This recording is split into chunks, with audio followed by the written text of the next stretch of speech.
Mutual Broadcasting System presents The Mysterious Traveler, written, produced, and directed by Robert A. Arthur and David Coven, and starring two of radio's foremost personalities, Bryna Rayburn and Lyle Sudrow, in Stranger in the House.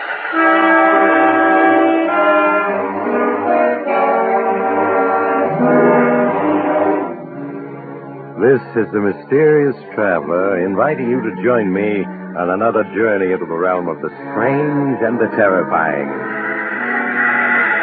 I hope you will enjoy the trip, that it will thrill you a little and chill you a little. So settle back, get a good grip on your nerves, and be comfortable, if you can, as we follow the nerve-wracking adventures of a young couple in search of a home. It's the story I call Stranger in the House.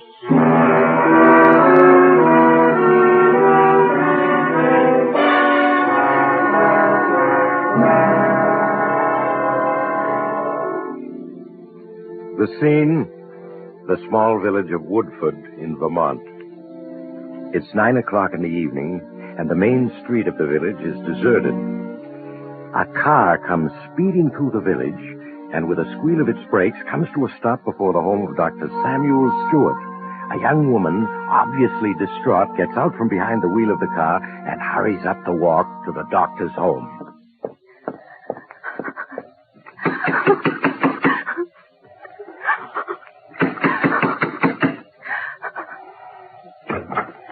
Oh, Dr. Stewart. Yes, won't you come in? Thank you. Doctor, You've got to help me. I can't stand it anymore. Well, of course I'll help you. Here, let me have your coat. All right. Now, what appears to be wrong? I don't know how to tell you about it. You'll think I'm insane, but I'm not. I'm sure you're not. Now, why not start from the beginning and tell me what's troubling you? Well, I suppose it all began the day my husband and I left this village to look at a house in the country that was for sale.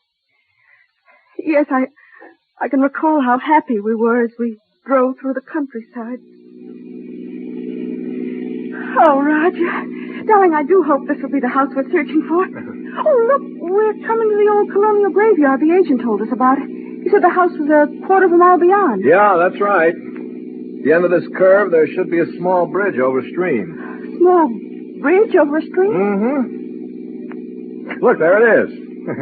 Now, the house should be just a little beyond. Roger, I don't recall the agent having mentioned the bridge. Why, he must have, darling. How else would I have known it was there? Now, look, there's the house. Oh, Roger, isn't it beautiful? Uh-huh. Oh, and what a view it commands. All right, now, look, Jane, you mustn't get too excited about the place. It's probably all fallen to ruins inside. Oh, nonsense, darling. You can see it's one of those early colonial houses built to endure for centuries.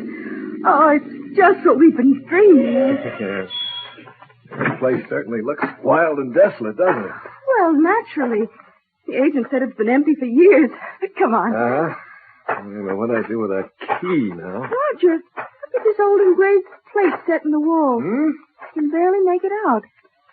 Whitford Manor. Oh, that's a lovely name. Yeah, here we are. Here's the key. Whitford Manor. Oh, I know I'm going to love this place. There you are. After you, Mrs. Barton.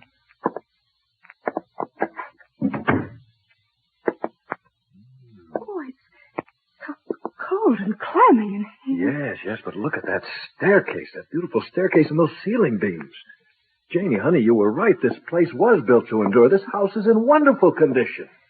Yes, so it seems. And it's just the size house we need, with 4 rooms upstairs. 4 rooms upstairs? Mm-hmm. Oh, how do you know, Roger, that the agent never mentioned how many rooms the house had? He didn't.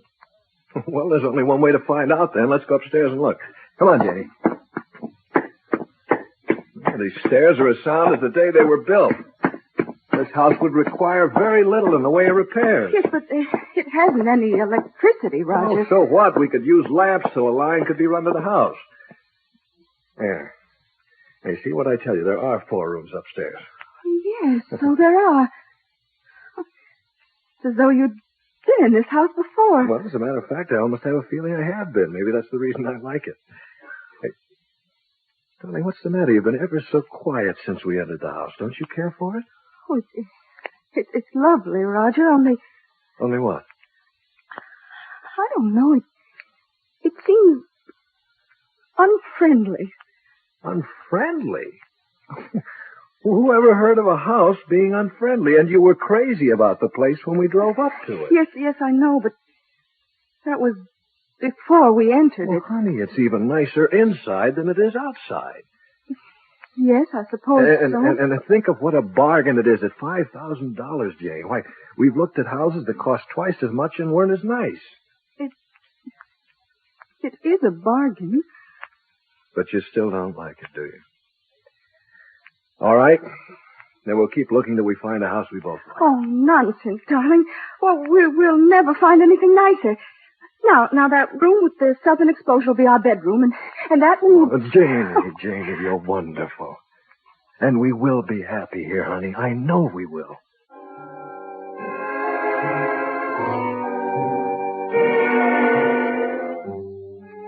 In the weeks that followed, I was too busy with the repairs and furnishings of the house to give any thought to my misgivings. But they all returned in overwhelming force that first evening in our new home. I left Roger sitting in the study and made my way up the dark, winding staircase to our bedroom. After tossing for what seemed hours, I fell into a fitful sleep.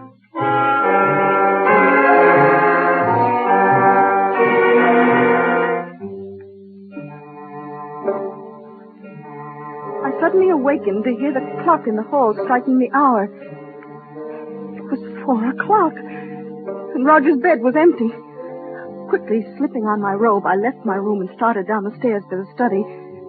As I reached the foot of the stairs, I stopped. Who are you? To my astonishment, I heard Roger's voice in the study. I slowly approached until I was at the door. Clearer. It's so difficult. The mist obscures your face. Who are you? Well, why don't you say something? Roger! Roger, unlock this door. It's Jane. It's coming between us. I can hardly see you. Oh, no, don't go. Come back, please. Come back. Darling, please unlock this door, please. Roger!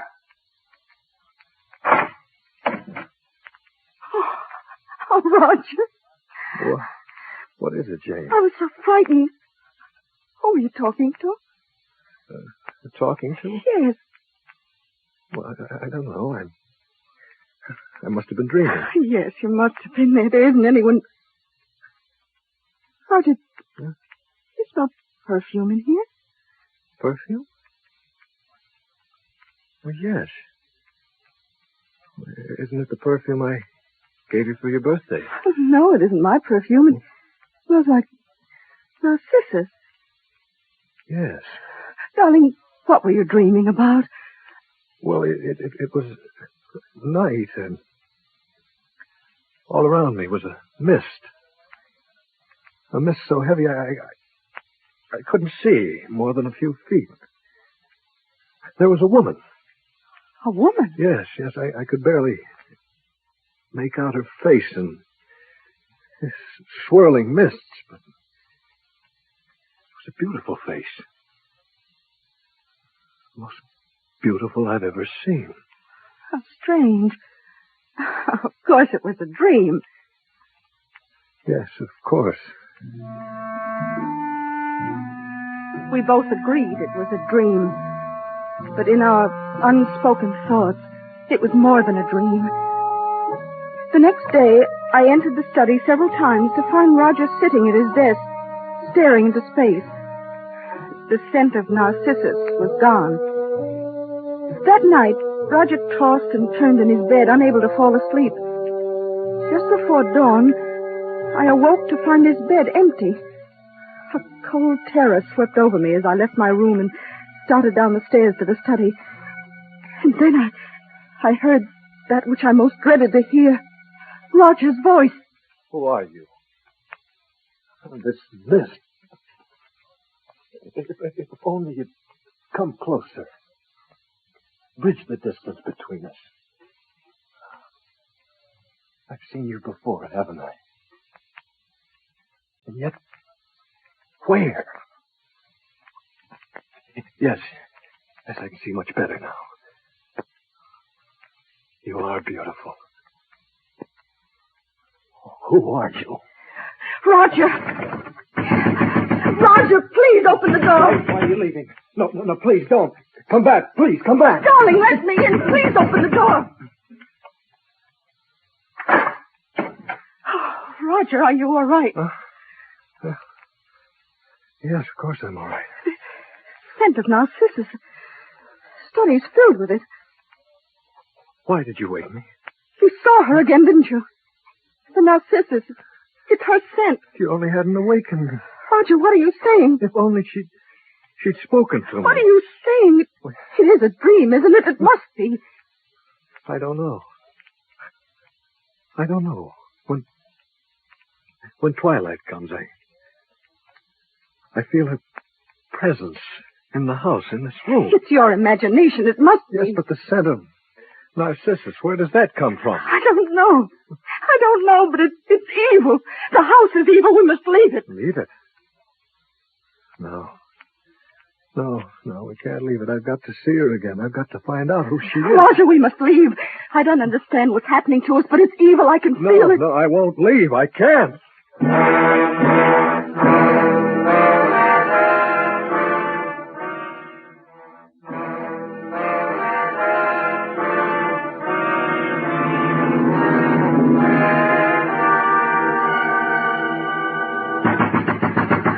Roger, unlock this door. I want to talk to you. Roger! What do you want? I thought I told you I wasn't to be disturbed. I must talk to you, make you realize that you... Tonight, Jane, she was closer to me than ever before, so close I could almost touch her. I spoke, and she started to reply, and then you knocked. Roger, what's happening to you? She's from another world, a phantom, an evil one. No, she isn't evil. She couldn't be. She's too beautiful. Darling, look at me. You can't let her come between us. I'm your wife. I love you. I don't want your love. Roger, listen to me. You must come away from this house. We must leave at once. No. I insist. Will you get out of here? And don't come back. I'll never leave her.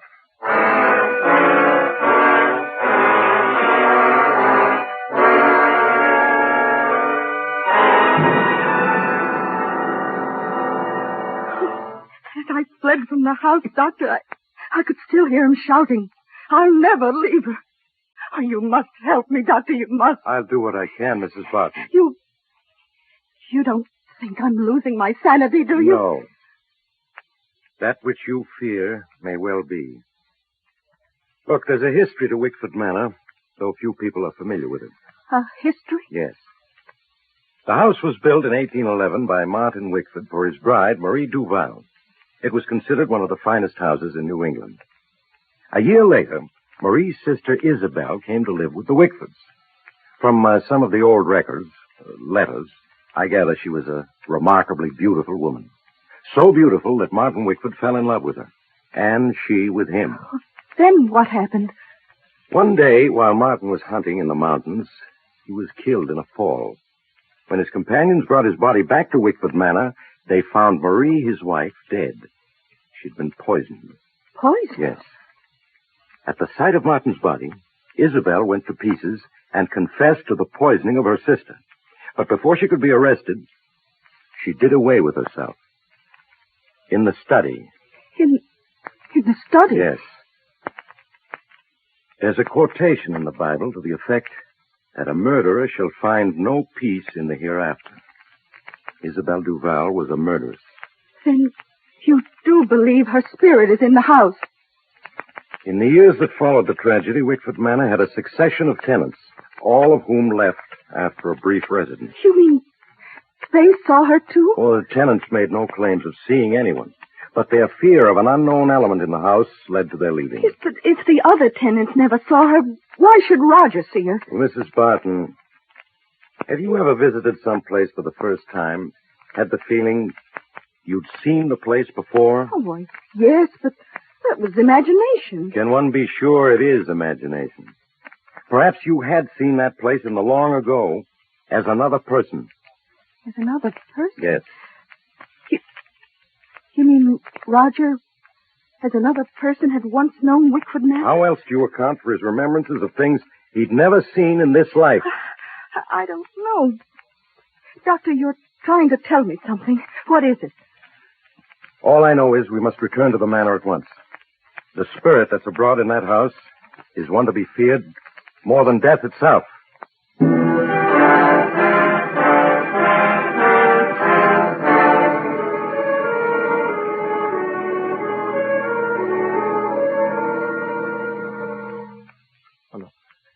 Please.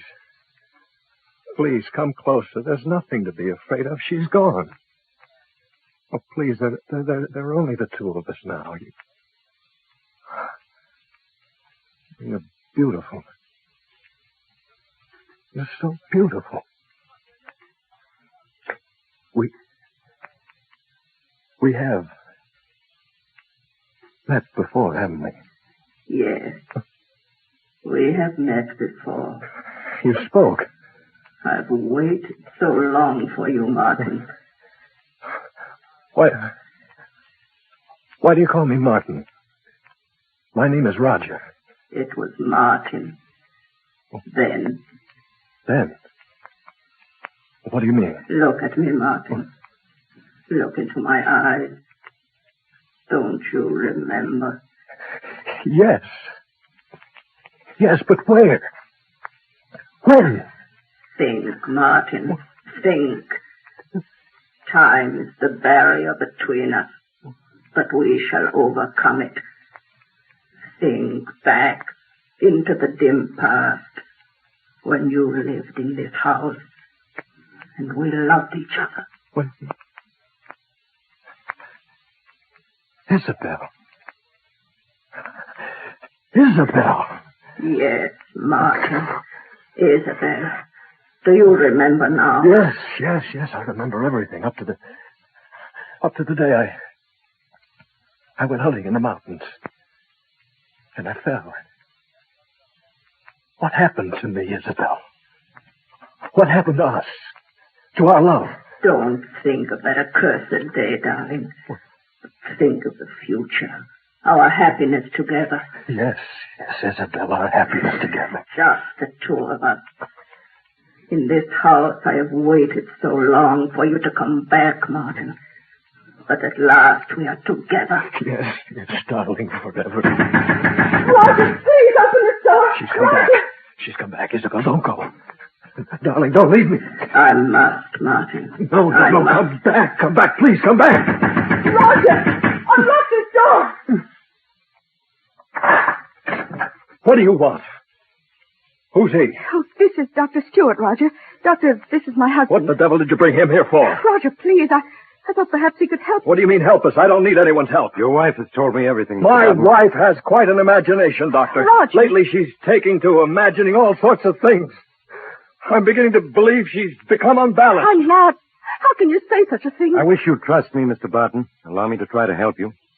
I must warn you, the spirit of the woman you see in this study is an evil one that will lead you to disaster. I told you I don't need help from you or anyone. Now get out, both of you. Roger. Come along, Mrs. Barton. All I ask is to be left alone. Oh, Roger. Roger. Please, don't cry, Mrs. Barton. You saw him. It's as though he were possessed. Yes, I know. We must do something. We must. We shall, but not tonight. I must have time to think about it. But you'd better return to the village with me. No, I don't want to leave him in the house alone. Something might happen to him. Are you sure you want to stay? Yes. Very well. I'll return late tomorrow afternoon. When I do, we will take action.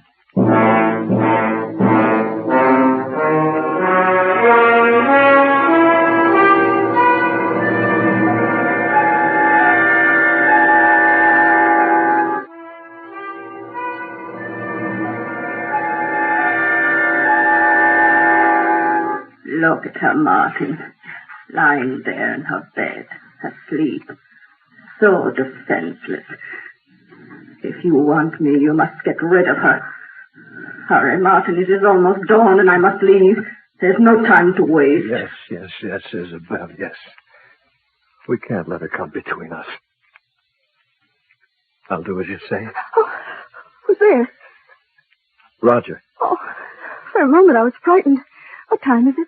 Well, it's just dawn. I have to do it, Jane. I have to. No, Roger, do not. I can't let you come between Isabel and myself. Not now. Not after we've found each other again. Tie her, Martin, tie her, until she stops struggling and is still forever. Isabel, don't leave me. Isabel, where are you? Isabel. Roger. Come back, Isabel. Come back. Roger, can't you see what she's doing to you? Tonight she'll be back again and she won't let you fail. Isabel, darling, don't leave me. Now, please don't leave me, Isabel. Oh, Roger. Roger.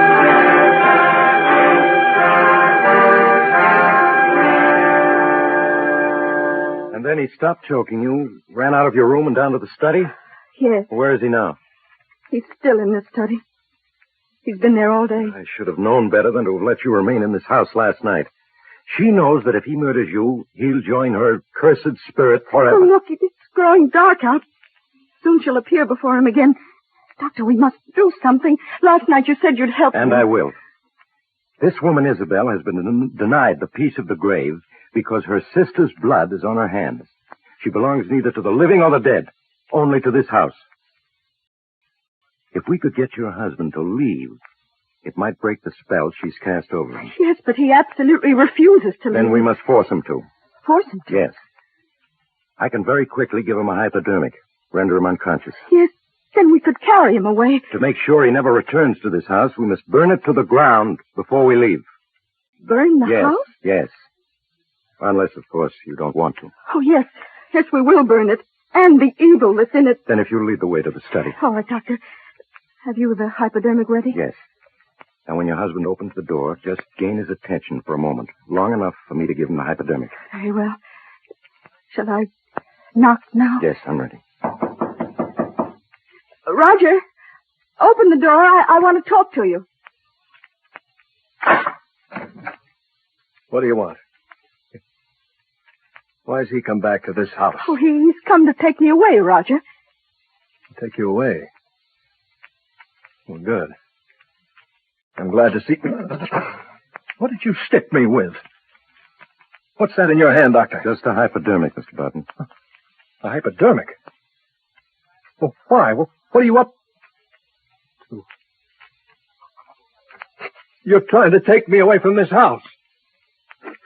From her. Well, I won't go. I won't go. Do you hear? You'll never... Doctor, quick, he's falling. I've got it, Mrs. Barton. Yes. Now, I suggest you take that lamp and smash it on the floor. Yes, let's burn the place to the ground. That's it. Now, you better help me carry your husband out of the house, Mrs. Barton. In a little while, this house will be a mass of flame.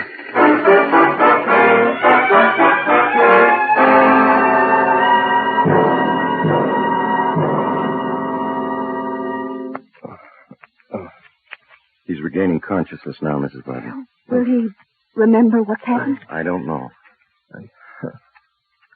Huh? Oh. Hello, Jamie. Darling. I had a terrible dream. It's all so confused. Janie, darling, you're crying. It's nothing, darling. You've been very ill, but now you're going to be all right. Of course. Well, who are you? He's Dr. Stewart, Roger. He's been looking after you during your illness. Oh. Where am I? You're in my home, Mr. Barton. Oh. Yes, darling. Our own house burned down last night. It burned down? Oh, that's too bad. Why, we only had one night in our new home. One night? Yeah. Oh, yes, of course, Roger. Well, Mrs. Barton, in spite of the loss of your home, I think you were very fortunate. There are things far worse than fire. Yes, Doctor. And I can never thank you enough for breaking the bridge between the past and the present. What are you two talking about? Oh, nothing, darling. Nothing at all.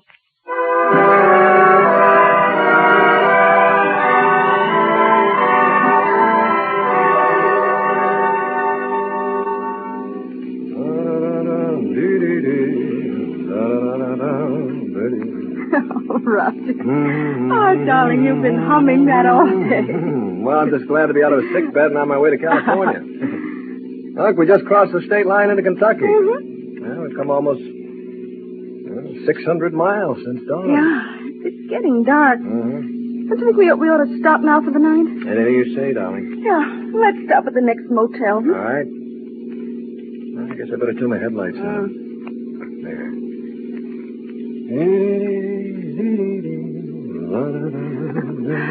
Oh, darling, I've never been so happy.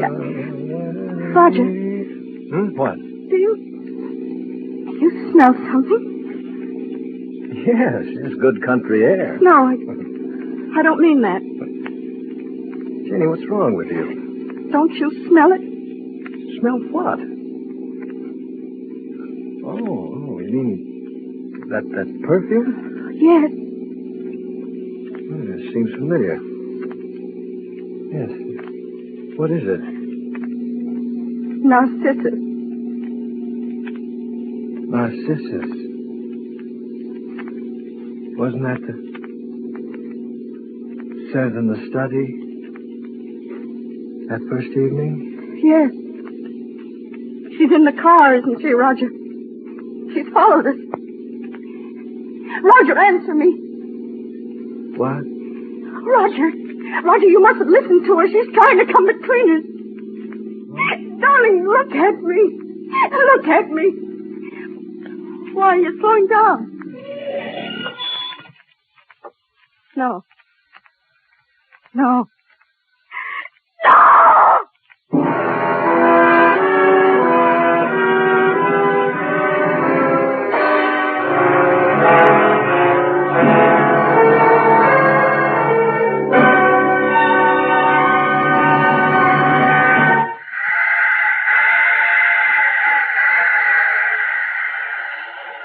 This is the Mysterious Traveler again. Did you enjoy our trip? Poor Janie. There are some ghosts you just can't escape from. Strangely enough, as Roger Barton was being hanged some 6 months later for his wife's murder, everyone noticed a strange scent of perfume about the gallows. Some people said afterward it was the scent of narcissus. I trust that if you ever see a house for the first time and it looks familiar, that you'll have the good sense to turn and flee. Perhaps a ghost out of your past awaits in that house. A ghost that's been waiting for you a long time, and he's Oh, you have to get off here. I'm sorry. I'm sure we meet again. I take this same train every week at this same time.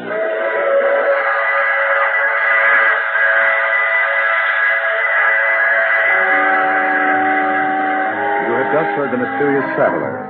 Now you can follow other tense and exciting adventures of the Mysterious Traveler in the current issue of the Mysterious Traveler magazine, now available.